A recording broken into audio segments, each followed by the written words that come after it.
हाँ जी, राम राम, कैसे हैं आप सब। तो आज मैं सोशल मीडिया पे फिर वही चीज़ें देख रहा था, और जो हो रहा है देश भर में, बहुत सारे इंसिडेंट, मेरिट इंसिडेंट, किसी पत्नी ने टुकड़े कर दिए, किसी का कुछ, किसी का कुछ, किसी ने सरकारी नौकरी के लालच में अपने हस्बैंड को मार दिया, किसी ने एलुमिनाई के चक्कर में मार दिया। ये ना मैं देख रहा हूँ, ये ना इंडस्ट्री बन चुकी है पैसा कमाने का, धोखेबाजी का। ये सारी चीज़ें इंडस्ट्री बन चुकी हैं, और इनके पीछे रीज़न क्या है? वही राजनीति। और राजनीति कैसे है? अब पहले तो देखो, किसी को भी बात बुरी भी लग सकती है, लेकिन सबका अपना अपना नज़रिया है। मैं पर्सपेक्टिव की ही बात कर रहा हूँ। इस हक की लड़ाई के चक्कर में तो बहुत सारे लोग नेता बन जाते हैं।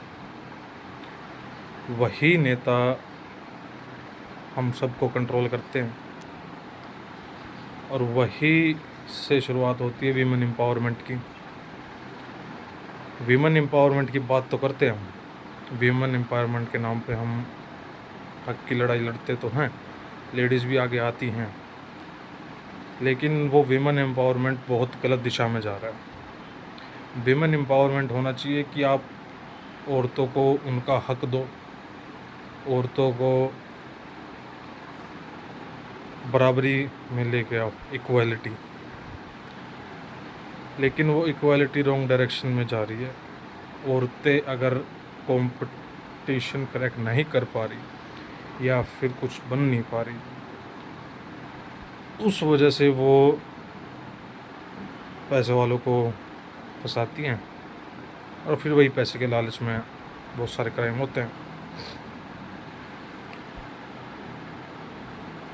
किस वीमेन एम्पावरमेंट, किस हक की बात कर रहे हैं? नेता भी किस हक की बात करते हैं, लेडीज़ भी किस एम्पावरमेंट की बात कर रही हैं? इस एम्पावरमेंट के चक्कर में, इस हक के चक्कर में जाने जा रही हैं। ज़िंदगी से ऊपर तो कुछ नहीं है ना। पैसा, पावर, ये सब सेकेंडरी चीज़ें हैं। वो एम्पावरमेंट किस काम का कि आप अपनी लाइफ को, खुद को खुश ना रख पाओ। पैसे के पीछे भाग भाग के हम इतने दुखी हो चुके हैं कि जीना भूल गए। कौन सी लाइफ यार, क्या क्या वर्क एथिक, क्या ही चीज़ें कर रहे हैं हम। ये सीरियसली कह रहा हूँ, लड़कों के लिए ख़ास करके आज के टाइम में। भाई साहब, छोटा मोटा अपना कुछ कर लो, कोई जॉब वो पकड़ लो छोटी मोटी, अकेले रहो, मरना सब ने, एटलीस्ट पूरी ज़िंदगी जी के तो जाओगे। साला ये घर बसाने के चक्कर में ज़िंदगी से हाथ धो बैठोगे। वो टाइम और था भाई, पहले वाले जो लोग थे उन्होंने घर बसा दिए, उन्होंने छाती में मुक्का मार रखा था, लेकिन हालातों को, सर्कमस्टांसेस को लड़ने के लिए कोई प्रिपेयर नहीं करेगा आपको। आपकी सिर्फ जजमेंट ही की जाती है कि आपके पास इतने पैसे हैं नहीं। ये इसी कंपटीशन के चक्कर में, इसी दिखावे के चक्कर में ज़िंदगी नरक रखी है। सिंप्लिसिटी को कोई अपनाता नहीं।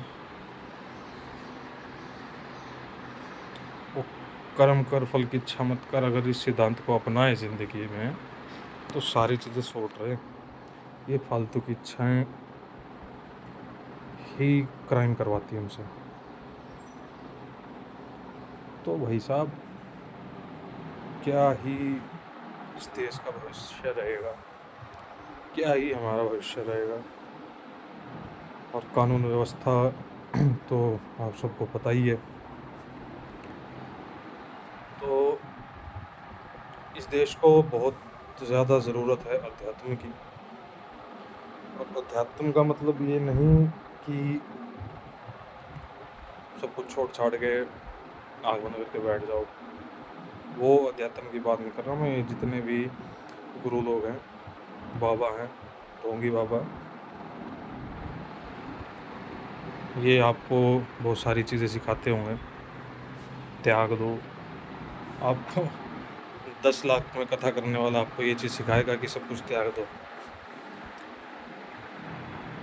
तो इन चक्करों में मत पड़ो, अपनी लाइफ को शांति दो,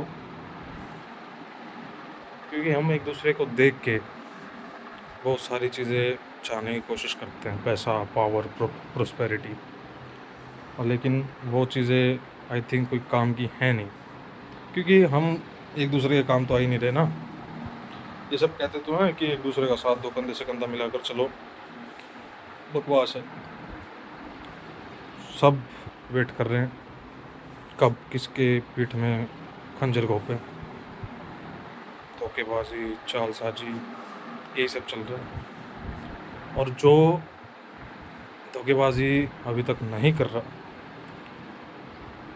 वो में भी उसके पास कुछ नहीं होगा, ना पैसा होगा, ना गाड़ी होगी, ना घर होगा। क्योंकि पैसा कमाना चालबाजी का ही काम है। बहुत पैसा कमाया जा सकता है दिमाग से, जिसका दिमाग हो, लेकिन उस पैसे का सही इस्तेमाल करना भी सीखना पड़ता है। और ये सिर्फ इसी वजह से हो रहा है कि हम देश को बढ़ाने में, जीडीपी को बढ़ाने में, स्टैंडर्ड ऑफ लिविंग को बढ़ाने में, दिखावा करने के लिए, ये सिर्फ इन्हीं चीज़ों की वजह से हो रहा है। सिंप्लिसिटी को अपनाओ, वो शायद आपकी लाइफ में भौतिक सुख। अब मैं ये बातें कर रहा हूँ, कोई ये कमेंट कर देगा कि पीछे एसी लगा हुआ है, खुद ऐश कर रहा है। भाई ये मेरा नहीं है, मेरे बाप का है। मैंने बहुत सारी चीज़ें ट्राई की हैं, अलग अलग एक्सपीरियंसेस लिए हैं, और एक्सपीरियंस के बेसिस पे ही कह रहा हूँ, आप कुछ कर लो, हाथ कुछ आना नहीं, झूठा दिखावा और यही सब है। दबाने का ही खेल चल रहा है ना यार। जो बड़ा आदमी है वो, मतलब समाज की नज़रों में बड़ा कौन है? जिसके पास बहुत सारा पैसा है और जिसके पास पावर है। पावर इन द सेंस कि कोई संवैधानिक पद पे बैठा है, कोई सीएम और ये सारी चीज़ें। लेकिन मैं कहता हूँ कि पावर किसी पद में नहीं होती, पावर इंसान के अंदर होती है। कुर्सी को हासिल करना कोई बड़ी बात नहीं है, लोगों को बेवकूफ़ बना के कुर्सी को हासिल किया जा सकता है। जितने भी प्रशासनिक अधिकारी हैं, जितने भी नेता हैं, वो आप सब भी बेहतर जानते हो, मेरे को कहने की ज़रूरत है नहीं।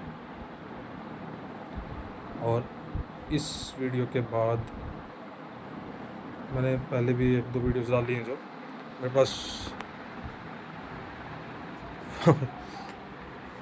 इनडायरेक्टली मैसेजेस आए हैं कि ये सब मत कर। भाई देखो, ऐसा है, मैं तो करूँगा जो मेरे को सही लगेगा, वो मैं करूँगा। जो मेरी सोच है वो मैं करूँगा।